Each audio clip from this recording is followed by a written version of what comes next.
आदरणीय अनिल अण्णा कदम यांच्यासाठी आपल्या गावात जो प्रचार दौरा झाला आणि ही सभेचं त्या दौऱ्यात रूपांतर झालं, त्या सभेसाठी उपस्थित असलेले सर्व मान्यवर, खास करून उपस्थित असलेले आपल्या लोकसभा मतदारसंघाचे खासदार आदरणीय बगरे सर, आदरणीय निगम प्रधान, आदरणीय विचारी साहेब, व्यासपीठावरील सर्वच मान्यवर आणि समोर बसलेले सर्व ज्येष्ठ श्रेष्ठ नागरिक आणि बंधूंनो,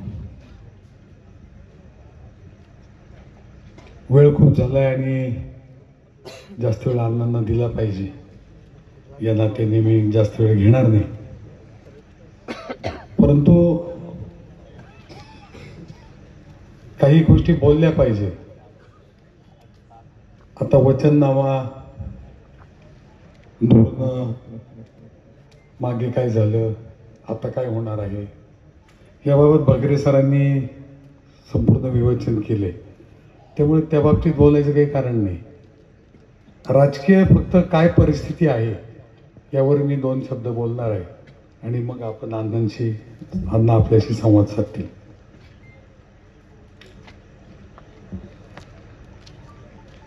महाराष्ट्राच्या संस्कृतीत जो बदल एवढ्या 2.5 वर्षात झालाय तो रोखण्याची गरज आहे. आणि तो रोखण्याचा असेल, तो रोखायचा असेल तर ही निवडणूक आपल्याला महत्त्वाची आहे. एकंदर आपण जर पाहिलं की लोकसभेच्या निवडणुकीच्या वेळेस जो 440 वोल्टचा झटका आपण दिला, त्यामुळे आज कांद्याचे बाजार स्थिर आहेत. तो जर झटका दिला नसता तर हे मस्तवालपणे वागले असते आणि कमीत कमी ही निवडणूक होईपर्यंत तरी ते शांत बसलेले आहेत. परंतु असंच जर चालू ठेवायचं असेल तर महाराष्ट्रात महाविकास आघाडीची सत्ता येणं गरजेचं आहे. तो 880 वोल्टचा झटका दिला पाहिजे आपण, आणि त्यासाठी अनिल अण्णांना निवडून दिलं पाहिजे. संस्कृती का बरं बिघडते, तर जे निष्ठा आहेत निष्ठा बदलतात म्हणून संस्कृती बिघडत चालली. 2.5 वर्षापूर्वी महाराष्ट्रात जेव्हा सत्तांतर झालं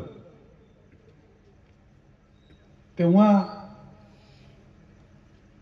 मी जसा माझे आमदार होतो, पडलेला आमदार होतो, तसा अण्णा सुद्धा माझे आमदार होते.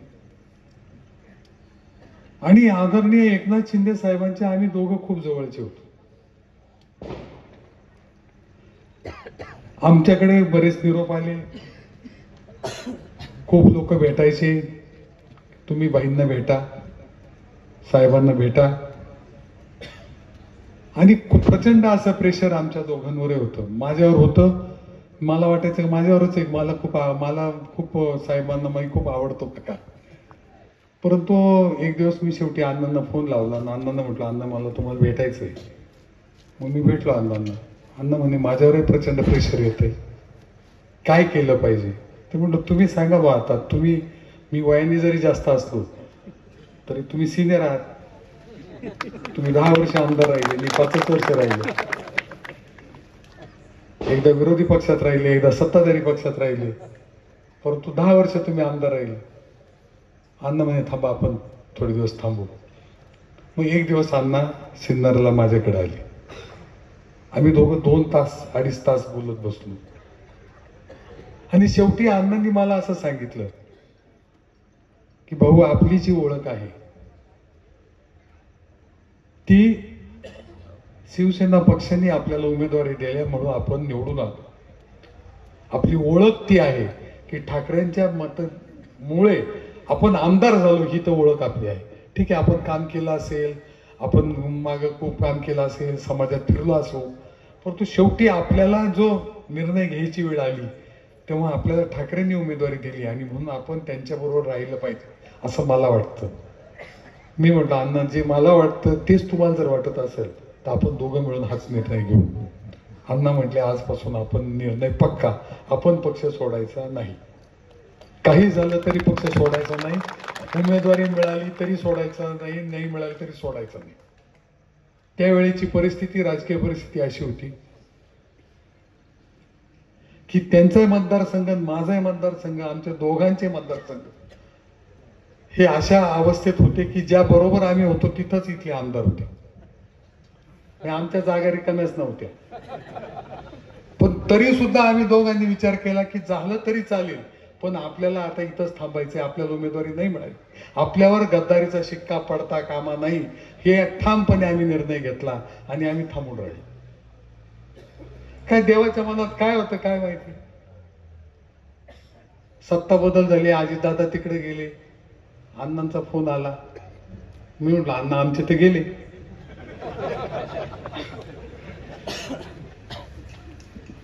मी म्हटलं आमचे गेले. अण्णा म्हणे आमचे काही दिसले नाही अजून. अण्णा असंच ना, अर्ध्या तासांनी त्यांचे दिसले. मी अण्णांना म्हटलं अण्णा तुमचेही दिसले.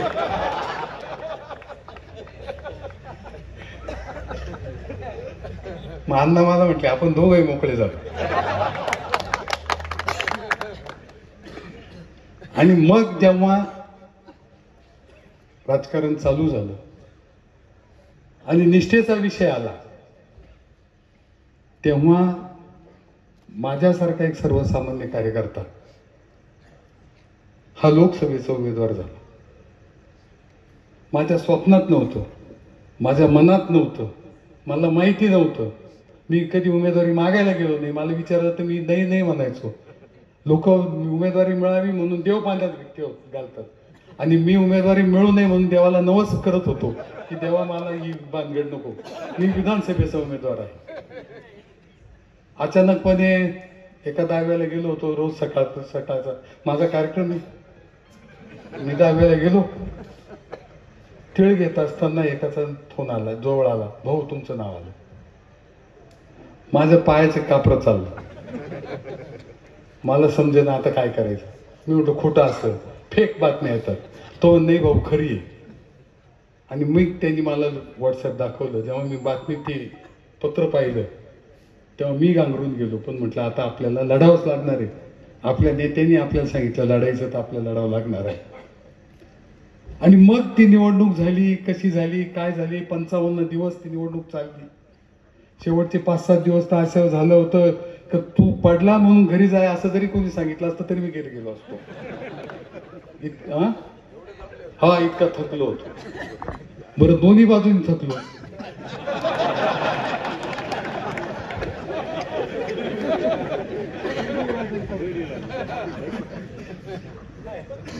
परंतु निकाल लागला आणि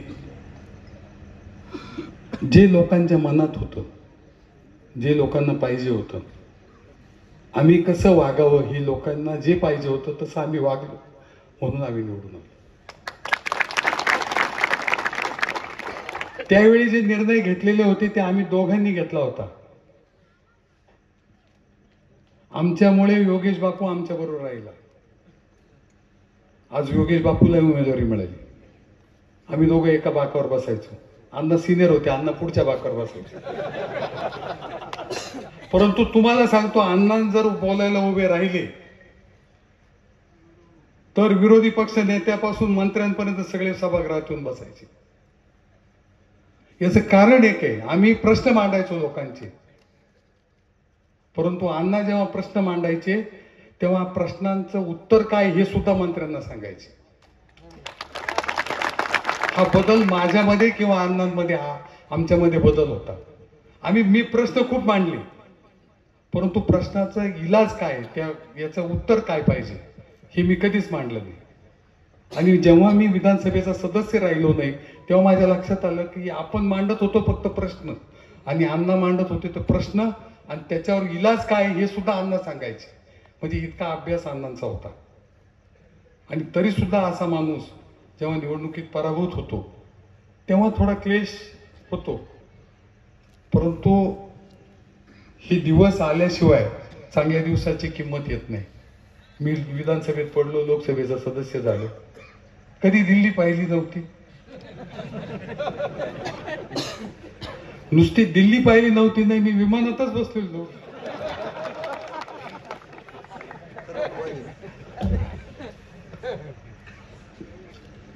मी 4 जूनला निकाल लागला, 9 जूनला रजिस्ट्रेशन करायला माझा शेवटचा दिवस होता.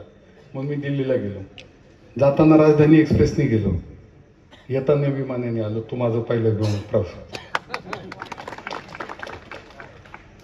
आणि अशा सर्वसामान्य माणूस निष्ठेमुळं इतक्या मोठ्या पदावर पोहोचू शकतो. आणि ज्यांच्यामुळे मी निष्ठेने राहिलो, ज्यांच्या मदतीने आम्ही दोघांनी विचार करून निष्ठेने राहिलो, ते आता विधानसभेसाठी उभे आहेत. त्यांच्या निष्ठेचं फळ आपण त्यांच्या पदरात टाकावं ही विनंती करण्यासाठी मी आलो. मी आपल्याला विनंती करतो की अण्णांची निशाणी मशाल आहे, तुमच्यासाठी ती नवीन आहे. आमच्याकडे जुनी झाली, परंतु आमच्याकडे आता तुतारी निशाणी आमच्याकडे आली सिन्नरला. म्हणजे आमच्याकडे परत नवीन निशाणी आली. तर ती निशाणी नवीन आहे. सरांनी सांगितल्याप्रमाणे महिला भगिनींपर्यंत ती निशाणी पोहोचवायला पाहिजे. ती पोहोचवा. 1 नंबर अनुक्रम क्रमांक अण्णांचा आहे. अण्णांना पुन्हा एकदा विधानसभेत पाठवा. एक हॅट्रिक नाही झाली, परंतु तिसऱ्यांदी मतदान करून त्यांना विधानसभेत पाठवावं ही कळकळीची विनंती करतो. थांबतो. जय हिंद.